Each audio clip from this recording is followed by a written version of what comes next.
Sunday. எங்களுக்கு happy சண்டேலாம் இல்லை, நிறைய வேலையாக இருந்துச்சு. என்னன்னு சொல்லிட்டு கேட்டிங்கன்னா, காலையிலேருந்து சமைக்கலை, கடையில் நிறைய வேலை இருந்ததுனால சமைக்கவே இல்லை. ஸோ பசங்களுக்கு மேகி செஞ்சு கொடுத்துட்டு சாப்பிட்டுட்டு அவங்கவுங்க வேலையை கிளம்பியாச்சு. அதுக்கப்புறம் இப்போ பார்த்தா வீட்டில் தண்ணி கேன் இல்லை. தண்ணி கேன் இல்லை, தண்ணிக்காரன் எனக்கு ஃபோன் பண்ணால் லேட்டாக கொண்டு வந்துட்டார். ஸோ ரொம்ப பசியாக இருந்துச்சுன்னு சொல்லிட்டு நம்ம தலை வந்ததும் டிஃபன் சாப்பிட்லான்னு சொல்லிட்டு எங்கே வந்தோம் பார்த்தீங்கன்னா, அம்பத்தூர் புதூர் அங்கே வந்தோம். கடையாக தேடிக்கிட்டு வரையில் ஆலடிப்பட்டியான், அங்கே தெரியுது ஆலடிப்பட்டியான், லைட் எரியுது பாருங்கள், அதுதான் ஆலடிப்பட்டியான். அந்த ஆலடிப்பட்டியானுக்கு ஆப்போசிட்டில் ஒரு டிஃபன் கடை இருக்குது. அங்கே பார்த்தீங்கன்னா வெரைட்டிஸ் ஆஃப் தோசை இருக்குது. அந்த கடையை கட்டவா, லேண்ட்மார்க்கை ஞாபகம் வச்சுப்பீங்களா? வெயிட் பண்ணுங்கள்.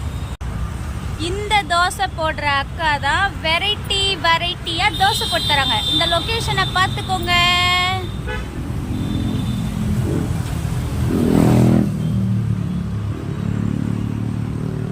இந்த மாதிரி ரோட்டு கடை, ட்ரெஸ் கடையும் இருக்கும். தோசை 20 ரூபாய் தான். கல் தோசையாக இருந்தாலும் சரி, நைஸ் தோசையாக இருந்தாலும் சரி, தோசை 20 ரூபாய் தான். வெரைட்டிஸ் ஆஃப் தோசை வச்சுருக்காங்க. பூண்டு தோசை அப்படின்னு சொல்லிட்டு பூண்டு பொடி தோசை செம்ம டேஸ்ட்டாக இருந்துச்சுங்க.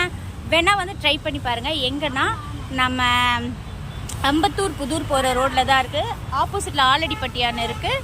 இந்த சரௌண்டிங் ஃபுல்லாக வீடியோவில் காமிச்சிருக்கேன், நீங்கள் நோட் பண்ணிக்கோங்க. எல்லா வெரைட்டியான தோசையும் வேறு லெவல்.